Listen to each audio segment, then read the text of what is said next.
Good evening, this is GCN English News Edition, and you're watching with me, Nung Kim Kongsai. First, the headlines. Manipur DGP stressed the need for peaceful dialogue between communities. Dengue cases surge in Churachandpur. Citizens are advised to take precautionary measures.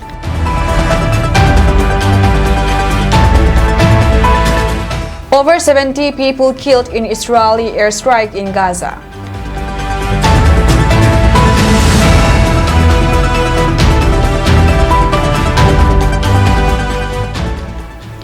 News in detail.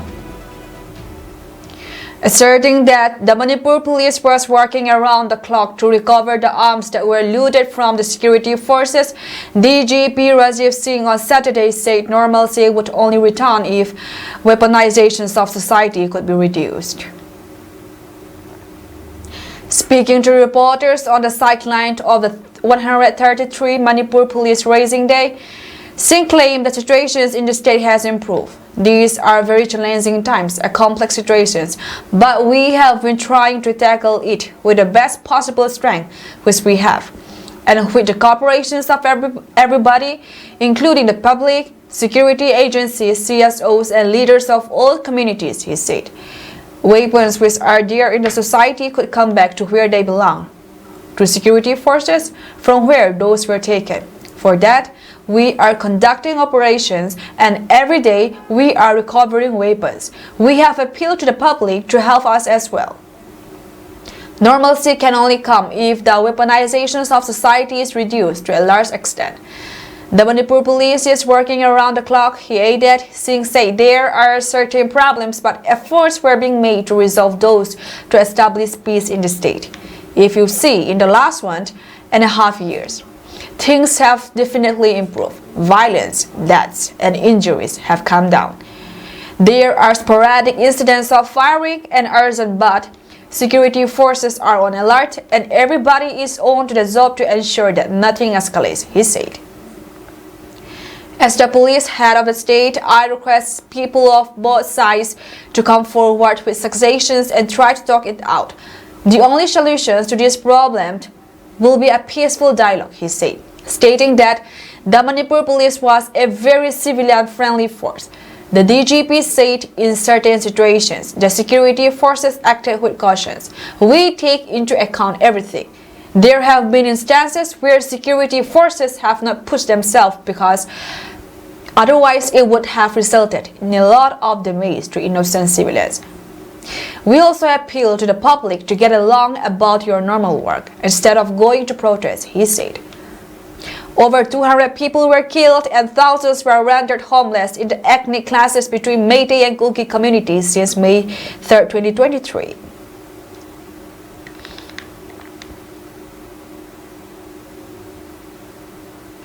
Lamka has seen a surge in dengue fever cases with 100 positive cases reported so far.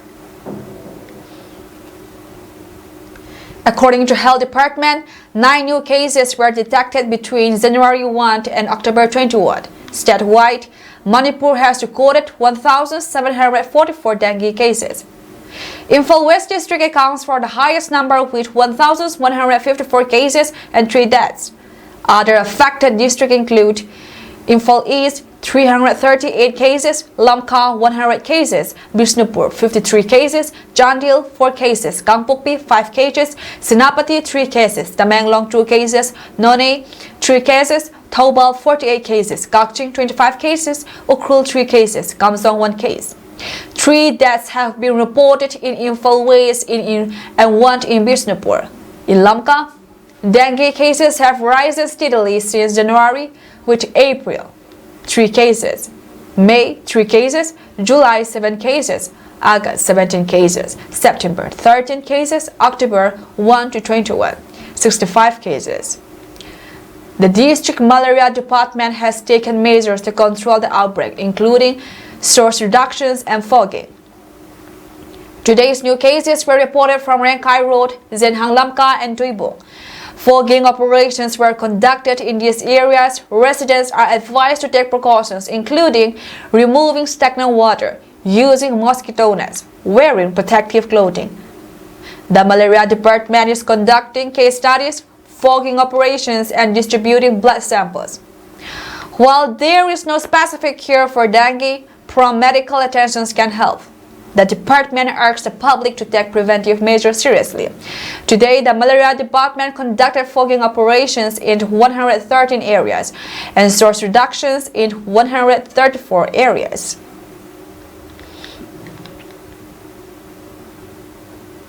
The third phase of the Zangna Dopna project initiated by Kuki Women Organization for Human Rights was held at Chikangpukpi Christian Church, Chikangpukpi town. Zangna Dopna is a unique initiative designed to provide voluntary financial aid to the families of Kuki mothers. It symbolizes the strength, compassion, and resilience of Kuki women who have rallied together to support those who have suffered most from the violence. This initiative, the brainchild of the Kuki Women Organizations for Human Rights, continues to expand its reach. Since its inception, it has now compensated 48 victim families, with the third phase supporting 20 families. In the first phase, launched on June 15, 2024 in Churachandpur, 12 families were aided, followed by 16 families in the second phase in August. Its compensated family received Rs 1 lakh in financial aid along with a memento from the Kuki MP Manipur KIM and a traditional show, Saipi Kup, a symbol of honor and remembrance. Hosted by the Kuki Women Union Sadar Hills, the third phase brought together key tribal and Kuki civil society organizations, CSOs, including KIM, the Sadar Hills Chief Associations, the Committee on Tribal Unity, and leaders from other Kuki tribes and organizations. The event was not only a moment of material support but also a solemn tribute, with Reverend Dr. Sakukai Tsongloy offering prayers for the mothers' families and the Kuki people. Prominent leaders addressed the gathering, expressing their deep respect for the fallen and the ongoing struggles of the Kuki community. The Zangna Dopna project stands as a powerful testament to the Kuki women's commitment to their people. Through their efforts, they have shown that, even in the times of adversity, the community remains united, resilient, and capable of self-reliance. The project also sends a clear message to authorities and the broader public about the community's ability to support itself in the absence of adequate state interventions, emphasizing their determinations to protect and uplift their own people. Rebecca Holkip, spokespersons for Kuki Women Organizations for Human Rights, say that the Zangna Dopna project was initiated to honor and support the families of Kuki mothers. She emphasized that Kuki women both in India and abroad have united to contribute financially, showing solidarity with the bereaved families impacted by the ongoing conflict. Reflecting on the project's progress, she mentioned that 28 families were supported in the first two phases, and today 20 more families have received aid. Its family was given Rs 1 lakh, a traditional Saipi Kup shawl, and a memento symbolizing the community's shared grief and commitment to ensuring the sacrifices of the martyrs are never forgotten. Holkip further highlighted that this initiative reflects the strength and unity of Kuki women globally, adding that the project will continue, urging Kuki women worldwide to support the martyrs' families. We organized this event. We call it Zangnadop project.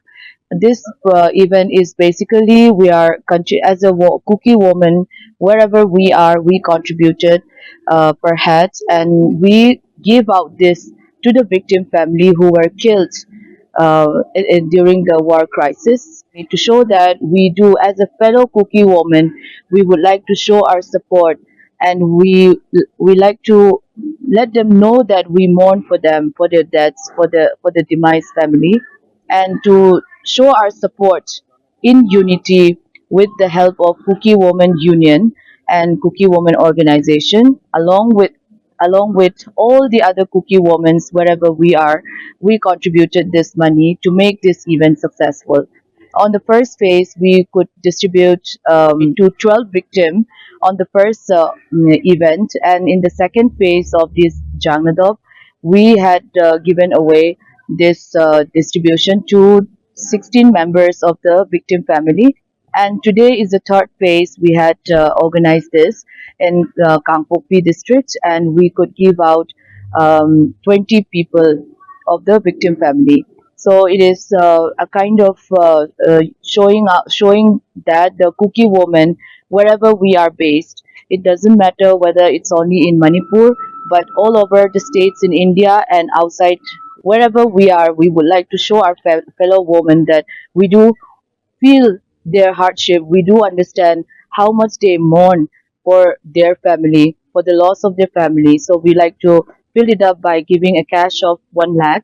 And in our tradition, on over the coffin, we give it as a homage. We covered our traditional shawl. We call it Saipiku. And then a memento stating that the cause of the death, and to let them know as a reminder that their blood will not go in vain. They are the martyrs of the Kuki. We organized. The Zangna Dopna project not only offers material aid but also serves as a symbol of the community's resilience, sending a clear message of self-reliance and unity in the face of adversity.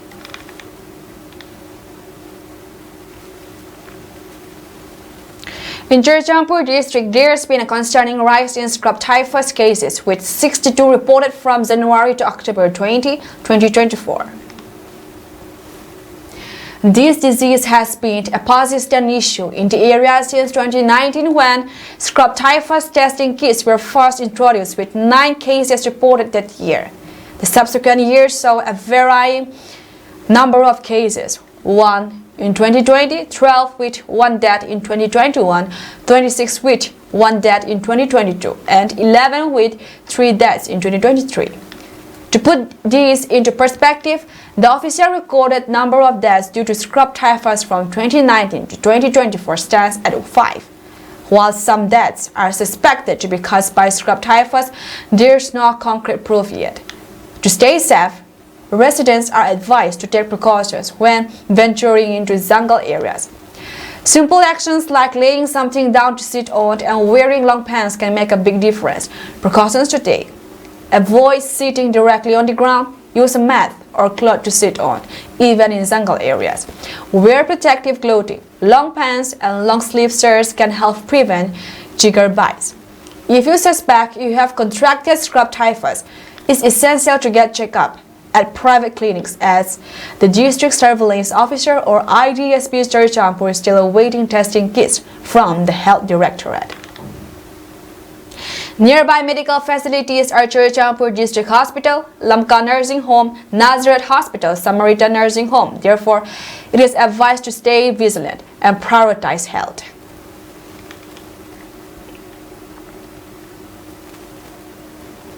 The Manipur Naga Youth Organization's MNYO has expressed its grave concern today over the recent actions of the Hill Areas Committee (HASC) regarding resolutions number 59/2024 passed on October 14, 2024 under the leadership of Dingang Lungangmi, chairman of the HASC. The MNYO said it strongly opposes this unconstitutional order and resolutions which is in violations of democratic norms.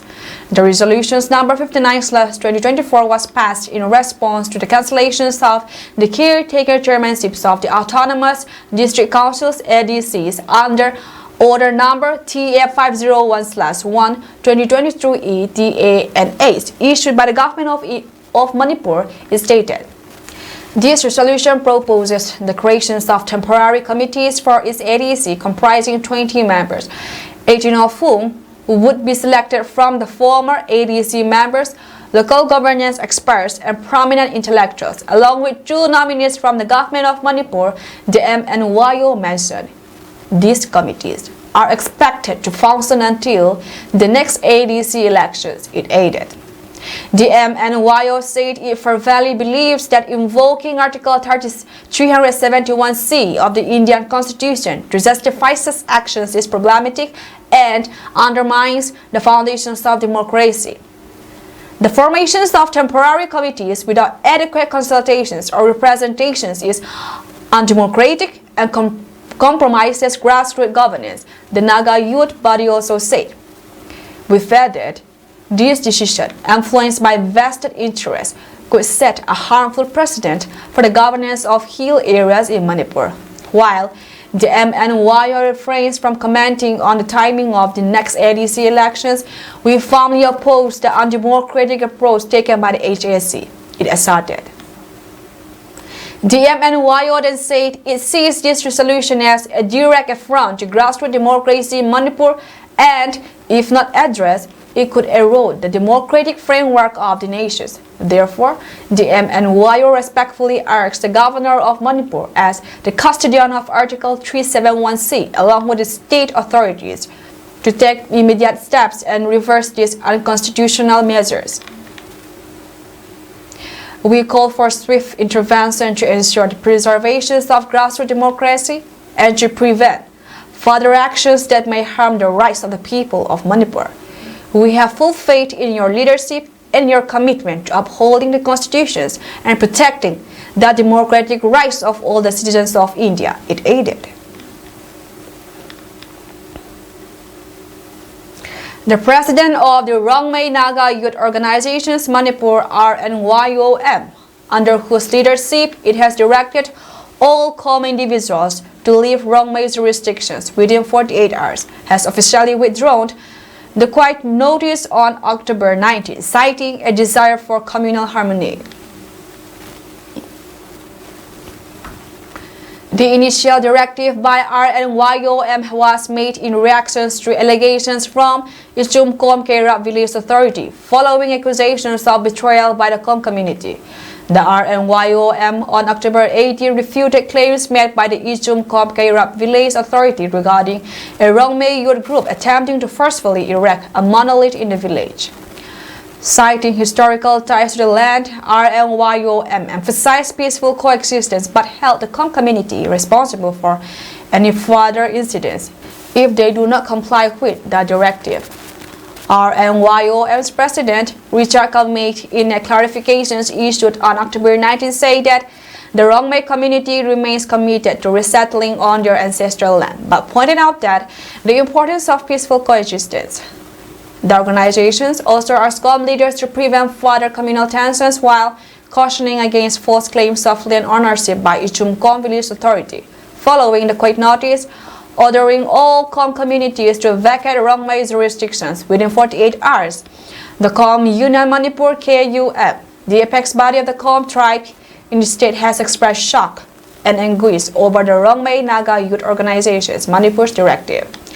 The notice, which was widely circulated on social media and local newspapers, has been labeled by KUM as unfortunate and unacceptable. KUM clarified that it had no involvement or knowledge of any dispute between Ichumkom Village and the Rongmei Naga communities.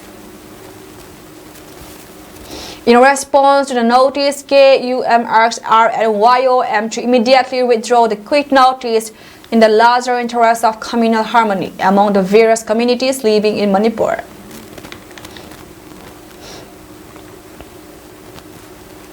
Around 200 people have fallen ill due to food poisoning after consuming snacks during an arbitrary function of a disease in Assam's Golaghat district, officials said on Sunday. The incident took place on Saturday night during a gathering at the memorial ceremony of the mother of Pradeep Gogoi at Bagsgoria village of Uryamghat in Sarupatar area. According to officials, the guests were served with traditional zalpan, snacks with puff rice and cream during the function. The people then complained of stomach ache, headache, vomiting, and loose motion. A total of 53 people were immediately admitted at the community health center in Sarupatar town and public health center in Uryamghat, the official said. Out of them, 2 were sent to Jorhat Medical College and Hospital for advanced treatment, he added. The conditions of the victims is stated to be stable and many are being released after treatment, the official said. The remaining around 150 people who have shown minor symptoms are at their respective homes and their health conditions are being monitored, he added. Sarupatar's BJP MLA Biswazi Pukhan visited the hospital and inquired about the health conditions of the people. The district administrations informed me that the food inspector will visit the village and investigate the cause of the food poisoning, he added. Phukan said a medical camp has been set up in the village and health checkup is being carried out for all the villagers. We have also sent medical teams to the individual houses of all the people who had come to the function. The team is closely monitoring the health conditions. None of the people are showing any serious symptoms, he added.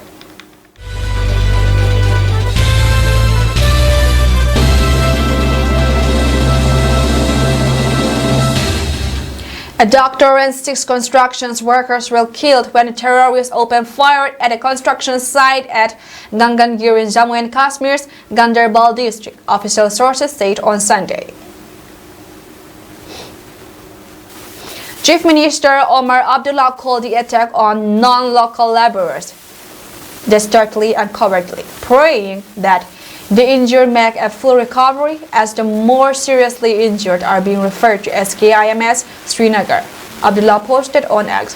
The terrorists had opened fire on a camp housing workers of a private company who were working on an under construction tunnel in Gun area. The police and army have cordoned off the area to track the attackers. A post from the X handle of Jammu and Kashmir police read, "Terror incident in Gangagir, Ganderbal. Area cordoned off by security forces. Further details shall follow."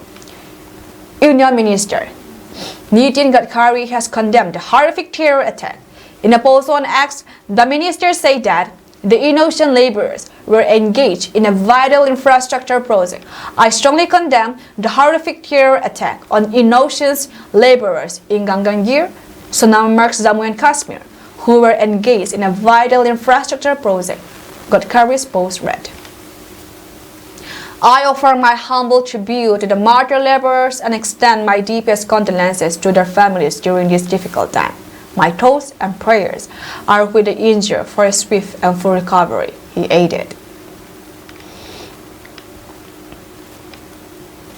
Swift actions by the Office of Union Minister of State for Civil Aviation, Muralidhar Mohal, has provided relief to 120 students from Pune who were stranded in Delhi traffic and risked missing their flight home.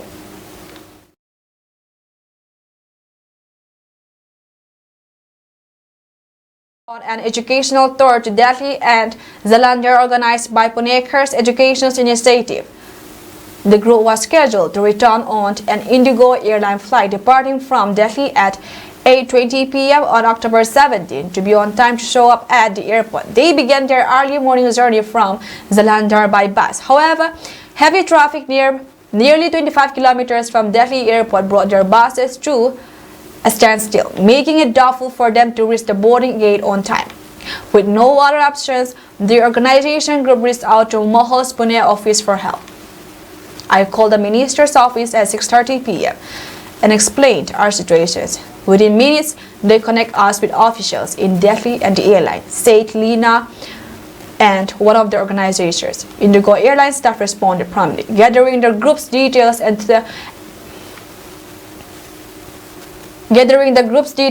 tracking their buses.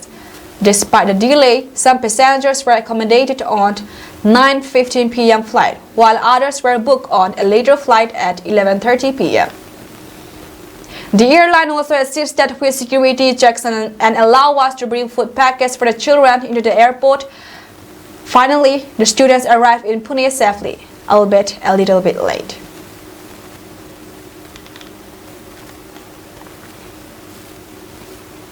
Shiv Sena UBT leader and MP Sanjay Raut has accused Prime Minister Narendra Modi and Home Minister Amit Shah of hatching a conspiracy with the Elections Commission of India (ECI) to impose president's rule in Maharashtra for the next 6 months.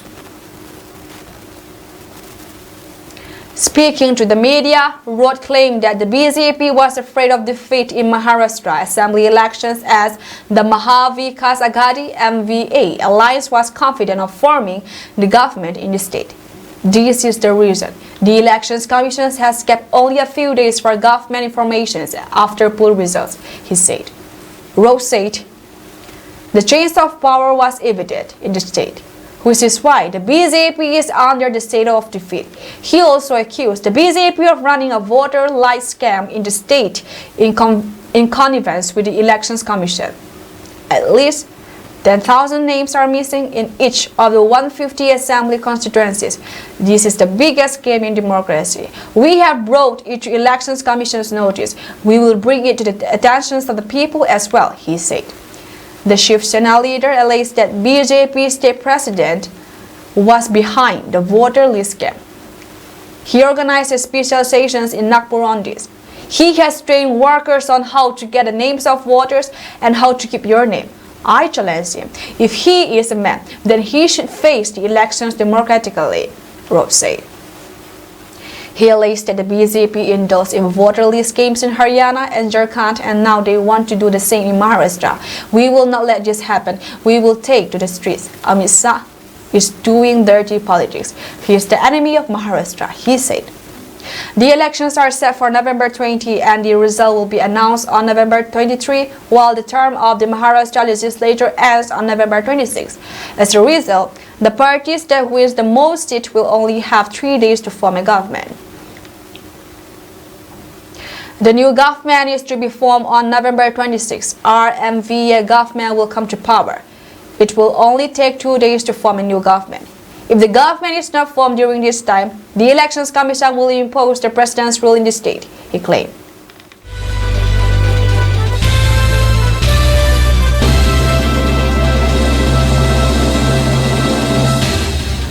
Tensions between Israel and Hezbollah reached new highs on Sunday as the Israeli military conducted targeted strikes on Hezbollah strongholds in Beirut. The Israeli Air Force launched an attack on a Hezbollah command center and an underground weapons facility located in Lebanon's capital. This follows heightened military activity along Israel's northern borders as fighting intensifies with Iran-backed Hezbollah forces. The Israeli military official's statement highlighted the significance of the intelligence-based strike which hit Hezbollah's intelligence headquarters. In addition to Beirut operations, the Israeli military reported the killing of 3 Hezbollah militants in southern Lebanon. The Israeli military said it carried out a strike Sunday on a Hezbollah command center and an underground weapons facility in the Lebanese capital, Beirut. Earlier this morning, Sunday, the IAF conducted an intelligence-based strike on a command center of Hezbollah intelligence headquarters and an underground weapons workshop in Beirut, the Israeli military said in a statement. The U.S. government is investigating the unauthorized release of classified documents concerning Israel's military strategies. These top-secret files, attributed to U.S. Geospatial Intelligence Agency and National Security Agency, outline Israel's plan to respond to an Iranian missile attack on October 1. The leak, first reported by CNN and Axios, has raised security concerns, as the documents were distributed across the Five Eyes intelligence network, which includes the US, Great Britain, Canada, New Zealand, and Australia. Although the leak reveals that Israel is still mobilizing its military assets for a possible strike against Iran, US officials who remain anonymous confirmed that the documents appear legitimate. Meanwhile, Israel continues its offensive in Gaza, with northern regions facing a severe humanitarian crisis after weeks of blockades. In Beit Lahia, North Gaza, an Israeli attack has left at least 73 Palestinians dead, according to local sources. However, the Israeli Defense Forces contested that this figure, labeling the reported casualties as exaggerated. The death toll is expected to climb as rescue workers attempt to clear the debris and save those trapped under rubble. The conflict also taken a personal turn for Israeli Prime Minister Benjamin, who on Saturday accused Hezbollah of attempting to assassinate him using a drone. The drone reportedly targeted his family home in Caesarea, though no one was injured. Netanyahu, who was not home at the time, vowed retribution, calling the attack a grave mistake by Hezbollah and warning that anyone who tries to harm Israel's citizens will pay a heavy price. The Israeli Prime Minister's statement comes amid ongoing clashes between Israeli troops and Hezbollah forces in southern Lebanon.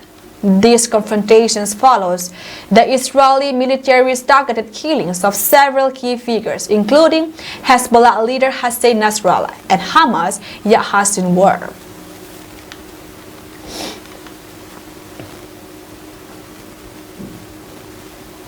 Turkey's Foreign Minister Hakan Fidan warned that ongoing Israel poses a serious risk of spreading across the region. In a press conference with Iranian Foreign Minister Abbas Araghchi in Istanbul, Fidan highlighted the global repercussions of the violence in Gaza and Lebanon, urging all parties to exercise restraint. Fidan's remarks came during a joint press conference in Istanbul with his Iranian counterpart Araghchi, as both countries emphasized the growing risks of conflict spreading throughout the region. Fidan highlighted the potential for Israel's military actions to spark a wider regional conflict, stressing that the risks of war spreading across the region must never be underestimated. He further explained that the tensions in the Middle East could have serious global ramifications, warning that both regional countries and international actors must avoid taking irreversible steps. We are in the midst of tension that could have serious repercussions globally, Fidan noted.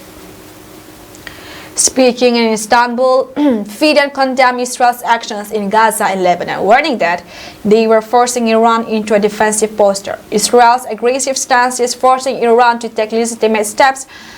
Fidan revealed that Turkey had met with the Hamas delegations on Friday, discussing efforts to provide more humanitarian support to Gaza. He also emphasized the importance of Palestinian internal reconciliations, describing it as a strategic for peace and stability in the region. The internal unity of Palestinians is key to the future, and Turkey supports all efforts to achieve this, Fidan said, adding that Turkey's aid to Gaza has exceeded 84,000 tons so far.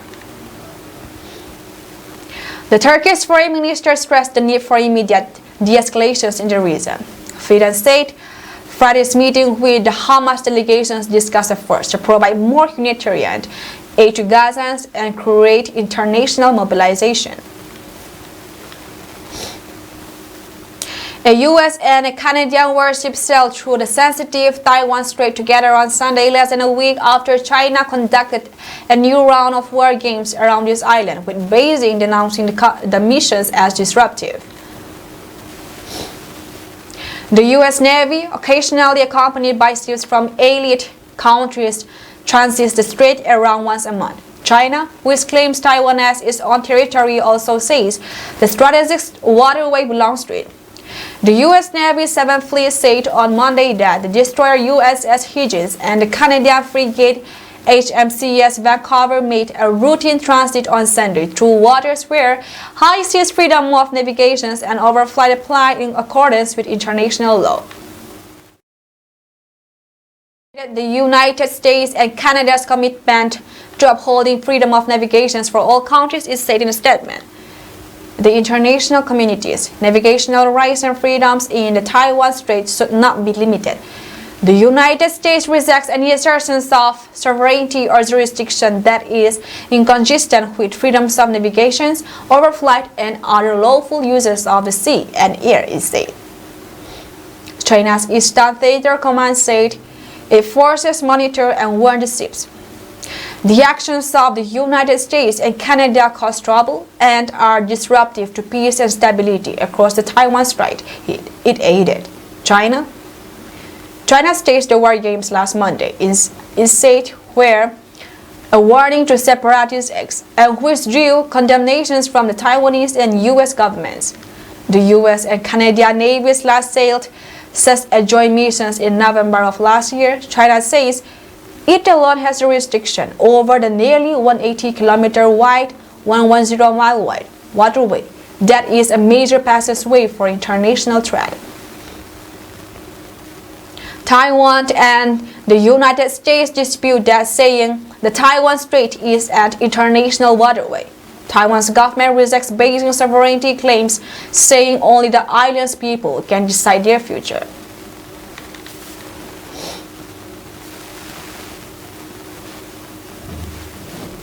Israel said it has struck Hezbollah's intelligence headquarters in Beirut on Sunday, while officials in Gaza said they were still trying to recover bodies from the rubble after an Israeli strike that killed dozens.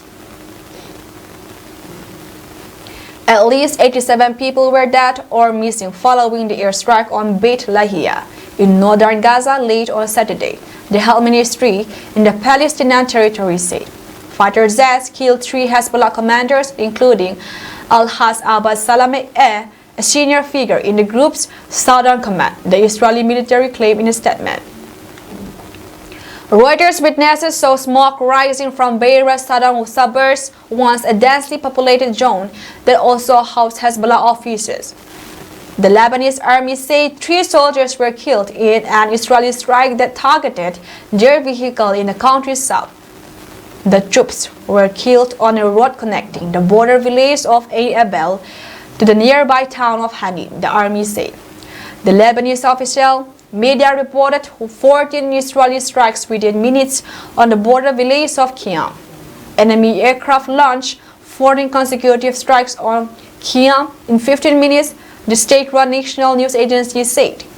A 41-year-old Israeli colonel was killed in a combat in northern Gaza, the Israeli military said on Sunday. Hezbollah said it had fired rockets at 3 military bases in northern Israel hours after Israel said it was stepping up its strikes targeting the Iran-based group in southern Lebanon. The rocket itself was targeted bases near Haifa, Safed, and Tiberias, Hezbollah said, after Defense Minister Yoav Gallant told troops that Israel was destroying Hezbollah in South Lebanon. It marked an intensification of Israel's offensives against Hamas in Gaza and Hezbollah in Lebanon, days after the killing of Hamas leader Yahya Sinwar had raised hopes of an opening for ceasefire negotiations to end more than a year of the conflict. Israel is also preparing to retaliate for an Iranian missile barrage earlier this month, with Washington pressing it not to strike Iranian energy facility or nuclear sites. Prime Minister Benjamin said he was the subject of an assassination attempted by Hezbollah on Saturday, when a drone was directed at his holiday home. In a call with former U.S. President Donald Trump, he reiterated that Israel would make decisions based on its own interest.